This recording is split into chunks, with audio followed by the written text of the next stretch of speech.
All right, it's back to school season for some. School starts in different times and different places. And so we've made it to the back to school season, and I'm excited that we're back together. It's been a minute since the crew has been together to talk and discuss. So welcome back, everybody. How's everybody been doing? Great. Good. Yep. It's a good summer. Excitement. Good summer. Good summer. Yeah. Yeah. I've been pretty hot and sweaty all summer. Here too. Yeah. And Bill's in Bill, I bet really where you are, right? Yeah. Although less sweaty because it's not humid here, but it's a dry heat. Yeah. Yeah. So more dehydrated, right? Exactly. Yeah. Exactly. And like, little salty, the salt sort of dries on the side of your head. Yes. Really? Oh, wow. Yeah. Wow. Yeah. You have me Awesome. thinking about those Georgia O'Keeffe skulls. A cow's walking along and all of a sudden it's that's a true picture of what I look like every time I go outside in my yard to work. Yeah. Yeah.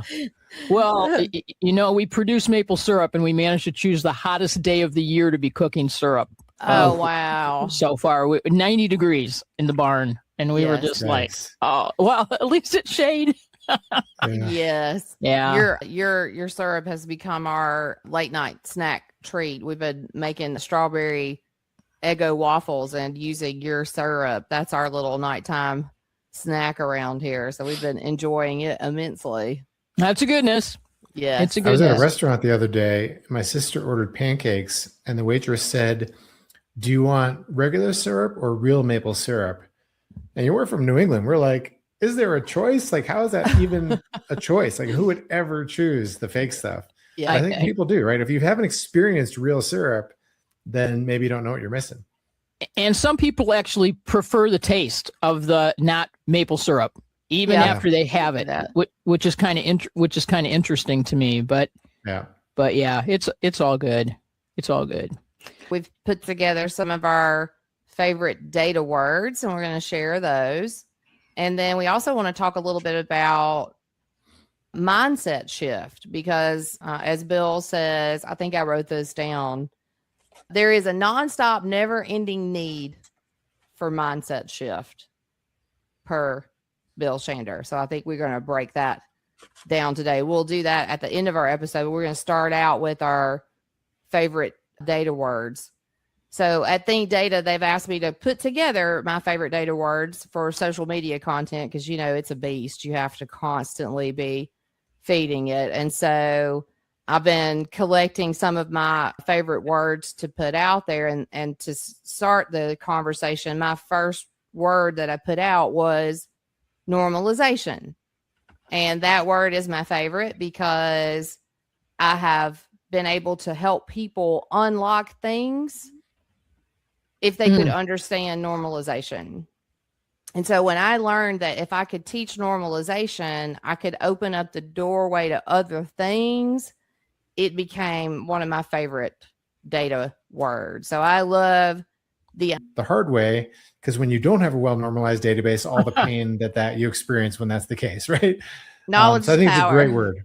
It is a great word. I love that. And I didn't even know the word at the time. I didn't know I was normalizing the database. I just learned that you should structure the data this way in order to do this thing you're trying to do. So, I discovered that word at some point in my career, and I agree. It's a very, very good word. Awesome. Go put that on my post. Yeah. So that other people know. It's not just me who thinks it's a good word. Yeah. No, it's a great word. Normalization's a great word. Yeah. Yeah. You got any thoughts on normalization, Jenny? Oh, I have tons of thoughts on normalization. I have many, many thoughts on normalization. But I think, and let's actually, then we'll come back to Bill, because normalization actually leads to what my favorite word is, which is design, right? Yes. And if you have bad design, then you often have a database that's not normalized. Yes. Yeah. It's a symptom of bad design. I can't get over it. Yeah. It's right. Hard to express my love of this word. And I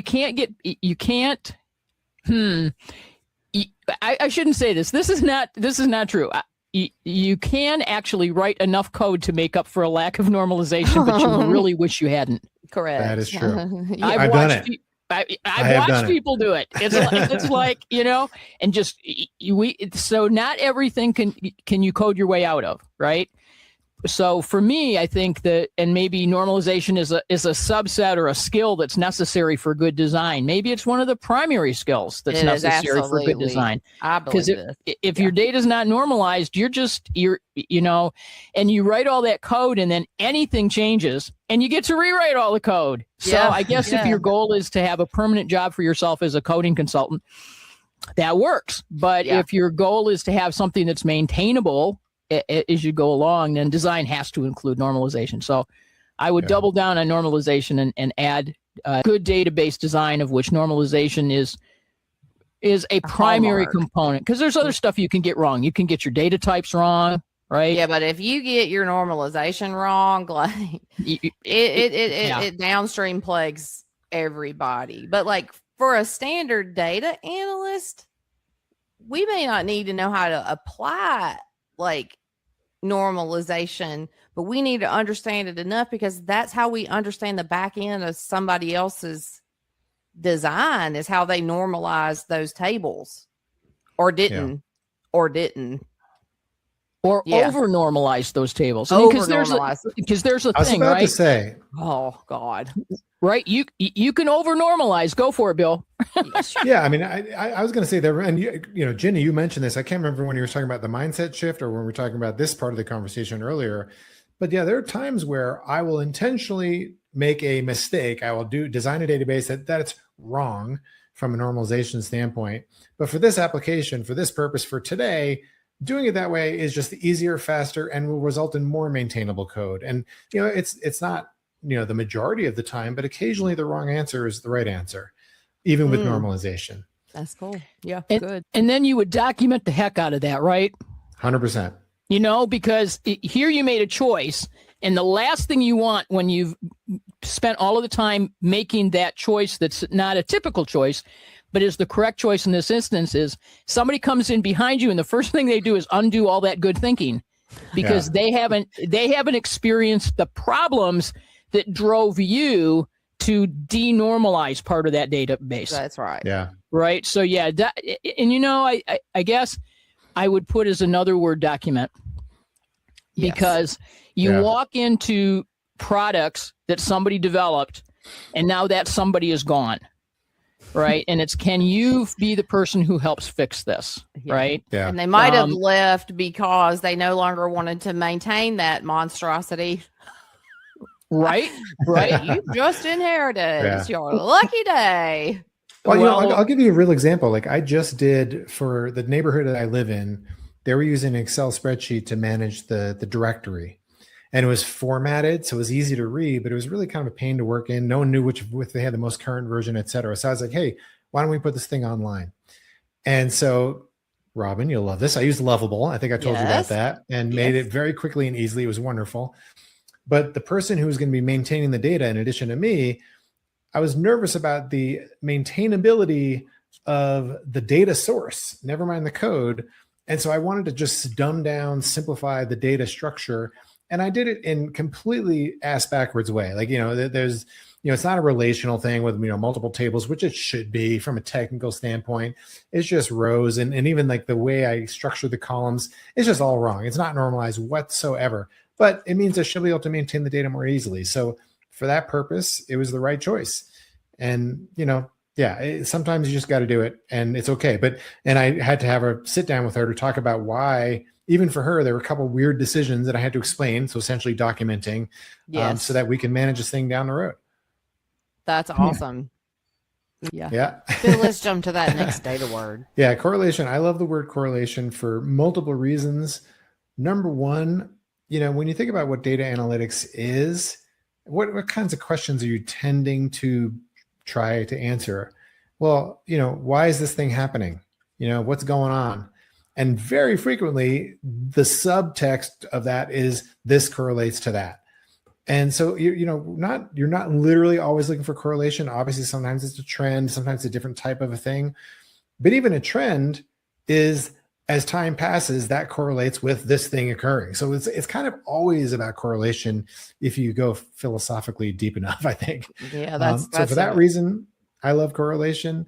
And then the other reason is because obviously correlation brings up the most famous phrase in data, right? Correlation doesn't equal causation, which is such an important data concept that people really need to deeply embed into their skulls. And so, I think it's just a great word. It's just one of those words that it just applies to almost everything we do with data. What percentage, or the folks that you work with, how many of them understand that distinction between, because I hear people talk about looking for correlation, but what they really want to answer is what caused it. Yeah. They don't care, for example, that if you buy dog food, you're more likely to choose Ragu, and if you buy cat food, you're more likely to choose Prego. They don't care about that. What they want to know is, how do I increase sales of a particular product, for example? So they're not looking for correlation. Do they understand? Is there that commonly understood or not really?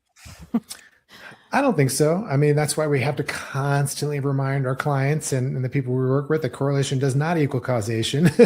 And it's like kind of like mindset shifts there's a never ending nonstop need to shift mindsets. There's a never ending nonstop need to remind people that correlation doesn't equal causation. Because that's what they're looking for. That's what they really need. And B, correlation doesn't give them causation. So you have to sort of, even though maybe you can only prove the correlation, you have to constantly remind them that it doesn't mean you've proven the cause. So very, very tough thing for sure. My brain is just exploding. It's like, I want to go. I have, to me, it's like it's both favorite words and then also mindset shift brought on by Ginny's question on how often are people really receiving this correlation.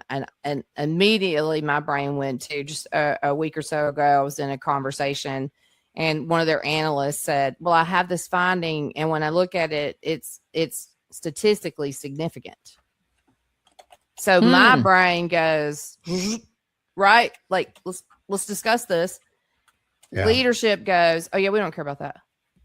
Yeah. Like, wait, what?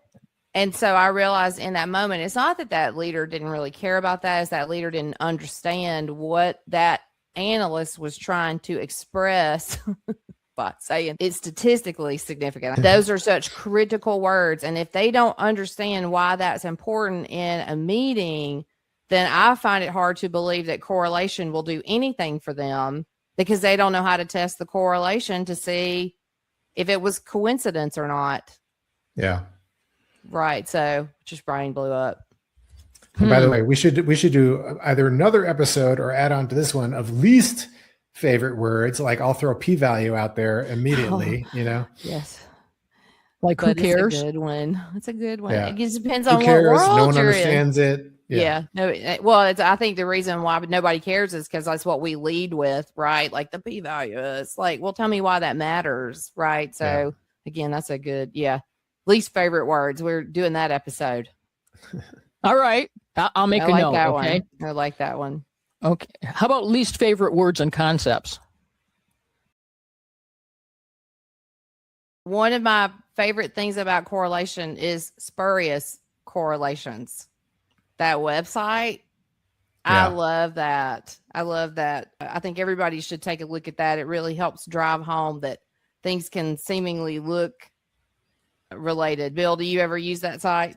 Oh yeah. When I teach data literacy and data analytics, I have a slide that's all about that. It's from that website, because they're in. So for those of you who don't know, it's essentially a website with a collection of actual data sets that are actually correlated, but maybe they're not causal. For instance, there is a correlation between the divorce rate in Maine and margarine consumption. And look, I'm actually wearing a Maine t-shirt today. Yeah. And so I don't know that one causes the other. And if it did, I don't know which one would cause the other, but they're correlated. That's all we can say. Huh. Well, and there's all these correlations between things like skirt length and some specific economic trends. Yeah. Right. Yeah. Yeah. So ice cream cones and shark attacks.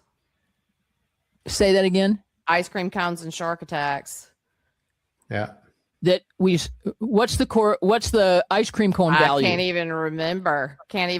I just remember going, wait, what? That is definitely not related. Like ice cream cones cause shark attacks. Well, something about how many ice cream cones are sold in that area relates to shark attacks. I'd have to go back and look it up. But yeah, crazy. But see, I could see that as a correlation. I can too. Because it has to do with, because it has to do with climate and weather. And that certainly drives shark migration. Interesting. It drives the shark migration, and it means a lot of people are hanging out, it gets hot out, and they're at the beach eating ice cream. They're at the beach. Okay. And which, by the way, aren't always at the beach. They only go when it's super hot, right? Yeah. So they don't recognize warning signs, and they bring out those things that make them look like seals in the water. So amazing. I did not realize the amount of passion I was going to bring out in both of you. Yeah. And by the way, I'm going to add something on top, which is that I discovered a correlation with shark attacks that is apparently real. Okay. I think the highest rate of shark attacks occur at this one beach near Daytona, Florida.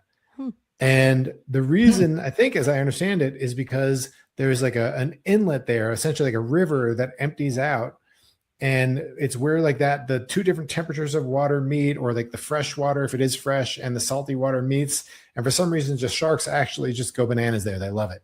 And it's a place where people surf or do whatever that at a high level. So sharks like brackish water. That's maybe. I think that might be the issue. And this could be completely wrong. So nobody yell at us if we got that wrong, but that's my memory of someone telling me that when I was down there. I'll tell you what's not wrong is I don't get in water for all the things you guys are describing right now. Except you can come here because welcome to the Great Lakes, which are unsalted and shark free. Like I just need to be able to see everything under. And if I can't see through it, I am not getting in it. Come on up. Too fearful of it.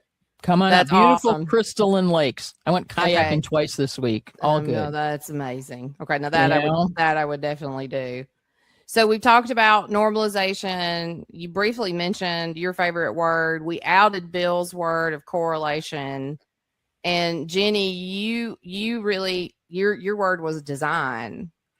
And that again can spur into so many other fantastic words, but tell us about design and why that was your choice. Well, I thought I already did, but I'll do it again anyway. And then I kind of spun off document too, because that's the bridge that came from where we were before. When you design in such a way that other people, you should document everything you design. I'll just say that. Yeah. Even if the note is normalized to the third normal form period, done.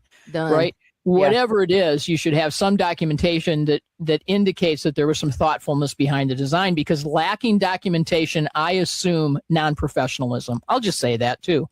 I think that's fair. If I take a look and there's no documentation available, then I'm like, oh, that's not a good thing. But the reason that I think design is so important is that really starting with Microsoft Access is a point I would kind of put the pin in, right? Starting with Access 2.0, that's the first point that I really recognized this, was you could build something that was powerful and totally wrong. Yep. That, like Access would let you build a database that would get you absolutely no output that remotely resembled the problem you were trying to solve. Yep. And so, and every tool we have now will do that, including AI. Yep. Okay. Oh, yeah. Every single tool that we have, if you can log in, you can design a database that will fail if the goal is to solve a particular reporting problem. Mm-hmm. And so design to me becomes just critical. If you don't understand normalization, if you don't understand data types, if you don't understand the path backwards, right, from what it is you desire to know, what's going to come out the back end, and design forward towards that. Every tool that I think exists will let you do that job in such a way that you'll wish you hadn't. And then we were talking earlier about, folks who like build something and then they move on to something else and you're then called in to help maintain. And some of the reasons sometimes is that somebody has spent an incredible amount of time building something it's not their main gig even. Maybe they took a database course, or maybe they, watch 10 YouTube videos, and they sit down and they design something and everybody's geeked out about it, and then they put it in production. And and then it's failing. Not necessarily blowing up, not necessarily, probably does great the thing they designed it to do. It's the minute they tried to expand it. And that's another possibility. They can't expand it. Or, they run a report and they know they have 25 customers, but somehow when they run a report to summarize customer orders, what they get are 1,100 records. Okay. And so it's like, what do I do now?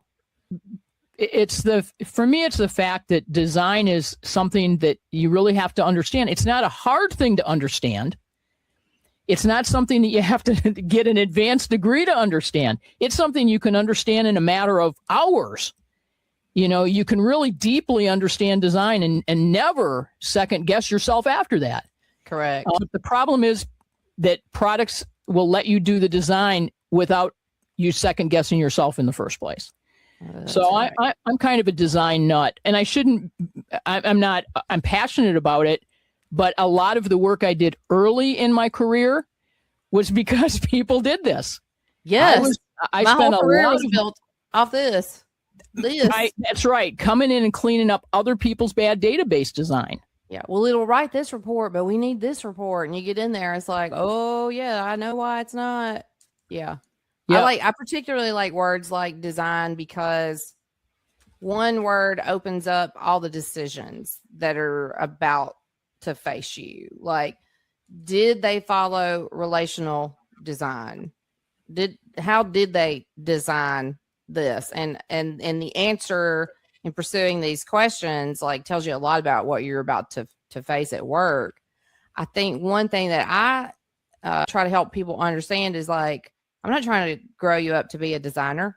I'm not trying to make you a designer. If you are one, great. But everybody who's going to tap into the back end of a system to write a dashboard, write a report, build a presentation, make a decision, like there's a certain amount of design you got to understand to be able to report effectively for what you just said. It will make things happen, and it could be patently wrong. But it looks and feels like it seems like the tool wouldn't continue if it was inaccurate, but they will absolutely do that. And your design is going to dictate what you do. It's just most people are reverse engineering design more than building designs. Right. So it's like, I think it's an important word because you're going to find yourself reverse engineering, not really just building something from. If you get the luck to build something from scratch, you definitely have to have the design theory. It also, if we take a step back from data, I would argue that the design is actually one of the most important words in the English language for work. I mean, really, because design is planning. Mm-hmm. Design is thinking. Design is problem solving. That's what design is. And so, yes, you need to design a database well. You need to design the interface well that people are going to access that data. You need to design everything. Everything is design. And so this is almost like a mindset shift. This is almost like a perfect segue into the next part of the conversation because, if you, especially the word design, because like it's such a loaded term. I'm a data person. I don't do design. I don't even know what you mean. Like, do I have to be creative to be a designer? Absolutely not. Design is planning, right? And so it applies to every single thing that we do, every single thing. And so if we can all just sort of think more strategically that way in everything we do, then, everything works out better. There's just so many thoughts. It feels to me like design is a sexier word, okay, for the things that we do. And to me, when I talk with people about, when I teach Microsoft Outlook to people, I tell them to separate the times when they're doing routine tasks from the time that they're doing generative or creative tasks. Mm-hmm. And I absolutely throw any design task into generative or creative. So you don't have to be creative, but you need a creative space to be able to accurately do design because design is non-routine. And so it's not the same as answering your email or scheduling an appointment that you schedule all the time. It's not the same as summarizing notes from a meeting, which you're going to have AI do for you. Anyway, design is something that actually, hopefully, you create sufficient space that you can actually think about what it is you're doing. Because if you were doing something that you did all the time, you don't need to design it. You don't even think about the fact that you are designing it. You've lost the touch with your brain is designing that in its subconscious, right? And so people see us do these things and we're doing all these things can't see and hear, and they don't know where it's all coming from. It's because we've spent time learning design theory and putting our hands into things. So yeah. And like when I walk to the mailbox, I don't have to think about it. But when I go on a hike around the mountains near where I live, I'm designing that hike. I'm thinking about the route I'm going to take. And so, yes, there's the automated task, and then there's the more creative task. And, in any example in life, you can use the word design. And I do. Like I say, I've used the phrase many times, everyone is a designer. At least everyone should be a designer. You should be designing certain experiences, certain things that you do. And yeah, some of the stuff doesn't need that thought process, that depth of strategic perspective, let's say. So if everybody's a designer, which I agree, everybody is a designer. It's just some of us are skilled at it and some of us are not. Some of us are conscious that we're doing it and some of us are not too, Yes. Mindset shift. And it is mindset shift. It's a pretty amazing, correlation. And there's also, so we've had a problem in the past. It's a regular problem, right? That you put maple syrup in barrels, and because it's thicker than the alcohol that would go in barrels, like bourbon, it actually is less likely to hydrate the barrel in a way that bourbon would. Okay. Right. And therefore the barrel starts to dry out, and it's because the sugar content of the maple syrup, and the longer you leave the maple syrup in, the more likely it is your barrel's going to leak. Okay. Wow. And there are lots of strategies you can do around that. You can spray them down with water, you can put, but inevitably I have 3 barrels, 150 gallons of maple syrup sitting in bourbon barrels. And inevitably some of it ends up on the floor. And it's been very, very annoying to me. Okay. And so I decided I was going to solve the problem this time by the barrels sitting cradles on their sides. I was going to actually build a system. Okay, so planning that system for me involves getting out a pen and paper. It involves all of this, and it involves cutting things and dry fitting them before I do it. Now, if a carpenter had come in to do this, they wouldn't have needed to do any of those extra steps I do, because this is what they do. A rough carpenter, day in and day out, I would just say, the guy who did a lot of work for me, Patrick, this is what I need. And I would see him use a tape measure, but he wouldn't be using a piece of paper and doing all this stuff, because it is routine for him. That level of super basic design. I mean, I'm building with 4x4s. How hard can it be? But it is designed for me because I don't do it often enough. I've never done exactly this, and I don't do carpentry anymore often enough to just take it for granted. So I think there's a piece of what's planning for me, what's designed for me, may be routine tasks for some other people, and the other way around, right? That's good. That's good. Meanwhile, I just had a correlation pop into my brain, and I hope you know the answer to this, Ginny. You seem to know a lot of things. Are you familiar with I can't remember the proper name for it, but I think it's essentially the Great Molasses Flood in Boston? Yes. Was that for that reason?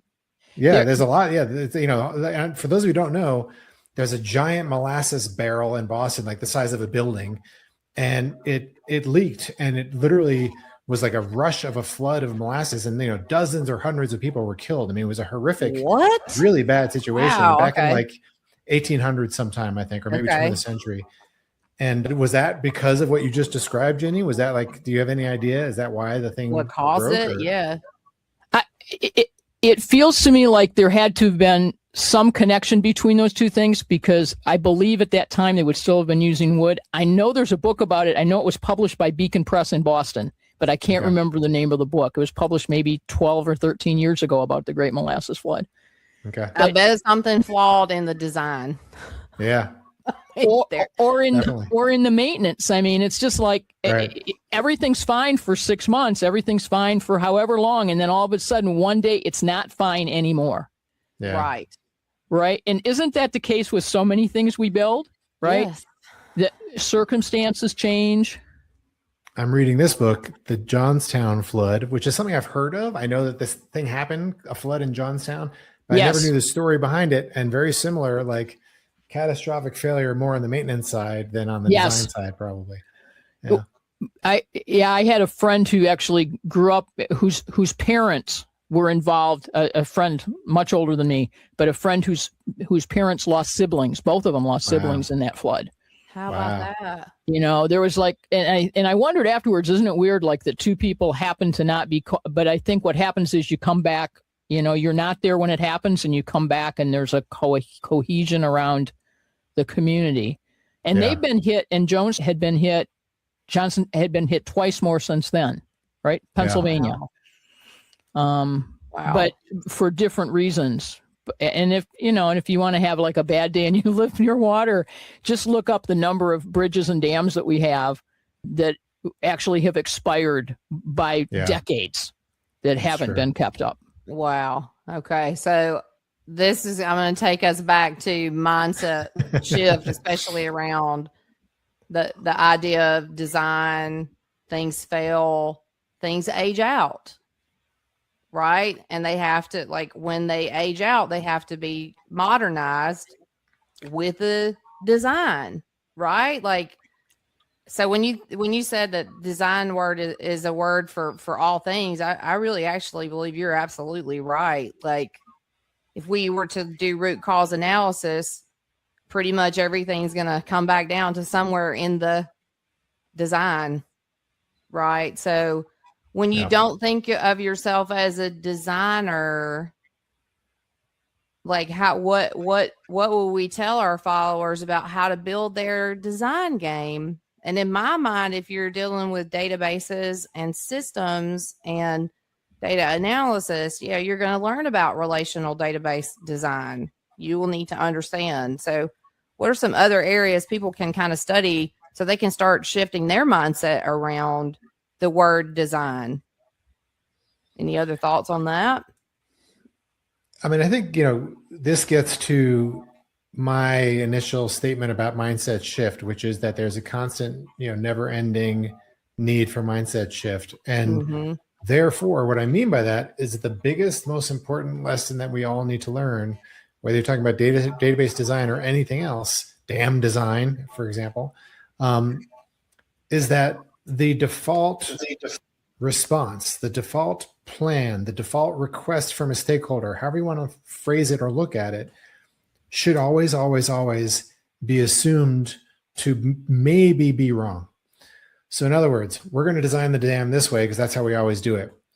Okay, maybe that's a good plan. But if you don't step back and design it and just literally think it through, like, why are we doing it this way? Is there another way to consider? Then it might fail down the road. You might just be doing the wrong thing. So the number one first lesson is engage what I call your useful paranoia. Essentially assume every single thought, every single plan, every single task might be wrong, and just probe at it, just investigate it. And, you'll have to learn the specific skills to investigate it, to your point. I have to learn how to normalize. I have to learn about relational database design, et cetera. But before that, you have to remember that you should learn those things, that you have to investigate those things. So start with useful paranoia. Always, always, always. I love it. When you popped up, Bill, with the need for continuous mindset shift, what it took me back to was W. Edwards Deming and continuous quality improvement, right? Which is a huge movement in 1950s, 60s, 70s, more in Japan. This is why the Japanese automotive industry got to be so strong at a time that the American auto industry didn't. For more information, read On a Clear Day, You Can See General Motors. But it has to do with a primary shift from the way that we inspected for quality. And that's why it ties back to this, because continuous quality improvement before CQI, the way we inspected to make sure that, let's say, a box of toaster ovens was good, was we pulled 5 or 6 out at random and checked them, and if they were good, the whole batch was good. Right. And Deming said there's a better way to do it. We can do it with data. And the entire field of statistical process control gets built, where we're making sure we don't care as much. It's not that we don't care, but rather than shifting to some random, let's pull 2 or 3 things out, we were actually looking at, is the machine that is making the toaster ovens staying true to its design? Is every piece of metal coming out exactly the same? And we were doing that with data as opposed to with a human look. And before that, there were things like, I was raised in Flint, Michigan, and you knew never to buy a car that was built on a Monday or the day before a holiday. And you knew what the code was in the VIN at that time that you could tell. You could walk up, open the car door and look and go, not this one. Thank you so much. Well, thanks. Right? Because, right? Because those were the days that there were more faults that were built into vehicles. So I think you're proposing like that, Deming had CQI, you're like CMI, continuous mindset improvement. Yeah, I like it. And I agree with you that the need to imagine always that there's another way to look at it and to start really from base zero each and every time, to question the assumptions. And for those of you who don't know, Bill is the author of an absolute great book about stakeholder whispering, and that you can learn a lot about how you can have those conversations in a way that you still have employment when you're done. Yeah. So right, and it's for everybody, right? It's just as much for the stakeholder as the whisperer. Like I think it's a good read for everybody involved, like, because everybody's a stakeholder and we're all whispering. Yeah, I just think there are some challenges when you say, for some people, including myself, when I hear some of it's like, question everything is wrong, assume it may be wrong, but you're really requiring and asking people to probe. You're not suggesting just assume it's wrong and go your own way. You're saying make the assumption that it needs to be critically thought through and that you are tasked and you're going to stand behind it. You're going to stand up to that scrutiny. So you really want to look and say, okay, yeah, is this what that leader is actually thinking? Because I would want you to tell me as a leader, oh, wait, no, you thought that? That's not true. That's not true. I vetted it. So I think it's good. I think sometimes when people hear it on the face of it, though, they might go, ooh, no, you don't question the leader. But you're not really calling for people to question the leader. You're calling them to be critical thinkers. I love it. 100%. That's good it. Book It's for like everybody. It's not question everything because everything might be wrong, but it might be. It might be wrong. It might be right. And it might be sort of gray area in between. And so just investigate I love everything. And by the way, I quote W. Edward Deming in the book because one of his most famous quotes that people always attribute to other people, like Peter Drucker usually gets credit for this one, but it was actually Deming who said, you can't manage what you don't measure. And that's what we're talking about, right? And so, like look at it critically, investigate it, truly probe at it. And then, maybe it's right, maybe it's wrong, etc. Yes. I'm going to make note of that word because we're going to talk about that word on another. Which one? Measure. Measure. A lot of people think you can't measure everything. It's like, well, I can do a whole day on this. We can we're going to have a measurement lesson. I can feel it in my bones. It's in my bones. All of the things you quote can't measure, which is just so much fun. And the flip side of that is only measure what matters. Yeah. Right. Which that comes to me out of education. When it's like measure, right? Because what you measure is what people then will teach to. Yeah. And in fact, I wasn't going to get into this, but my book, there's like a sub theme to the book, which is that the quote industrial complex is completely broken because no one ever said the quotes that you attribute to them. Like it's almost all universally false. And I think, in fact, the quote that I just gave to W. Edward Deming isn't actually what he said. I think that what he said was actually something to the effect of what you measure is what you end up managing. To your point, Ginny, like, if you measure the dumb stuff, you're going to orient your whole business towards the dumb stuff. And you then manage to the dumb stuff. Good. That's exactly right. And the things that you say you're going to measure on tests. I mean, this is why it comes out of education. As soon as we decided that the best way to measure student achievement was by testing, right? Which is, And a specific kind of test, right? We're not talking about building a portfolio and stuff like that. We're talking about specific kinds of standardized tests. And as soon as you move to that, then everybody starts teaching to the standardized test. Yeah. And nobody necessarily ever asked the question, are the things on the standardized test really the outcomes we want students to have? Right. Right. So they missed that very first question because most of the tests already existed. So it's, it's this kind of circular thing that we get into. Yeah. A great example of false correlation, by the way, right? Like the kids who do better on the test are the ones who perform better in school. Therefore, the test proves that they're smarter. It proves they're going to be successful in that school, which oriented its teaching towards the people who did that. This That's is like right. an endless looping conversation. It's great. And towards I'm going to just keep my mouth, because of my nature of my work, I'm going to keep my mouth shut on this. But I will say that these education statistics that we talk about and these tests that we are mentioning here, all this information is publicly available. And I really encourage people to just seek out the word public education data and look at what the design is. Because if we go back to our words, design is in everything, right? So I'll just leave it at that and keep my. But I'm going to tell a little sideways sort of self, like when I'm going to self-tell a story, right?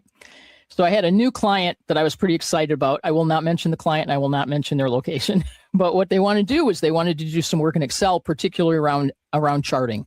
This is back when they want to do a dashboard all in Excel. And so I go out and I pull out a data set that I've used a million times, like let's look at a data set about student achievement. Oh. And I pull it up and I pop it on the screen. And this is like one of the measures that's being used is what percentage of the folks who start their ninth grade education in this state actually graduate. And I say, so let's see where y'all are. Oh, no. And I scroll and I scroll and I scroll. No. 5-0. They were the 50th state for that statistic. And I knew I was never coming back to see that client again because they assumed I had never had to scroll that far before.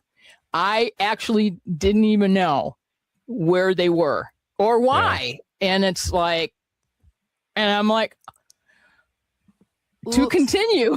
Like, what do you? Yeah. Fortunately, these folks were not at all in the education business. If they had been, I probably wouldn't have finished that day. Yeah. Right. Yeah. But it's just kind of interesting. And did I walk around and when I was there first, I was there for a week. I'm walking around, I'm not noticing that the young people seem significantly duller or anything else. I mean, so these folks are being measured on a specific series of something, but at some point along the line, folks, it might have been that the economy was great for 17-year-olds and they all dropped out of school and started their own small businesses. I don't know what it was. Yeah. But I do know that I now look at my data sets more carefully before I go see clients. Yeah. Yeah. People don't like to see the truth. And in order to impact real change, we have to be willing to face that truth in the data. And it is sometimes very hard for people when they have their mindset where they believe that the things that they are doing are actually impacting change, but they're not working with design. They're not working with normalized data. They're not testing for statistical significance. They're not measuring correlation. They're maybe not even measuring the right things. So all of it combined together is how we can really impact change across any type of data set that needs to be studied. But yeah, one of my exciting things in my mind about Gen AI is the ability to study data that we don't get to study because we now have tools that allow us to go grab some of this data and actually study it. So I hope we see educational change in my lifetime where we talk about how the positives and it's not just all testing and preparing for tests and positive educational change. I want to see positive educational change. I think because there's been plenty of change. I mean, there's been a sweeping change. They change all the time. Yeah. Mm-hmm. Maybe that might be a lot of change in education. Consider. Yeah, it just changes constantly. So what's your mindset shift, Robin?